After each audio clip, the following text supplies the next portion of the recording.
Assalamu alaikum qadrlуу бекендештер. Сиздер менен күн сайын бир аят же бир хадис долбоор бүгүн дуалар жерде калбайт, кабыл болот деген темада хадис айтат. Угабыз. Анас ибн Малик радиаллаху анху риwayat кылган хадисте Аллахтын элчиси саллаллаху алейхи ва саллям айтты: "Ла язалул абду би хайрин ма лам ястаджил." Пенде өзү шашпаса эле, ал жакшылыктардын үстүндө бола берет дейт. Ошондо сахабалар: "О Аллахтын элчиси, пенде кантип шашылат?" деп сурашты. Ошондо пайгамбарыбыз саллаллаху алейхи ва саллям сахабаларга мындай деп айтты: "Якулу да'авту робби ва лам ястаджиб ли."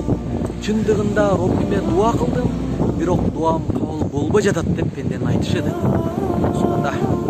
Бул хадиске түшүндүрмө айта турган болсок, акыйкатта биз шашмабыз. Дуа кылып артынан эле шыр эле кабыл болсо экен дейбиз. Анан күтө турбай эле дуам кабыл болбой калды деп айтабыз. Дуам кабыл болбой калды деп айткан туура эмес. Аллах Таала пенденин кылган дуасын таштап койбойт. Же анын дуасын бул дүйнөдө тезинен берет, же ахиретте соо берет. Же болбосо бул дүйнөдө анын сураганынан дагы 2 эсе, 3 эсе, 4 эсе кылып койду. Акулу кавли хаза ва астагфируллах.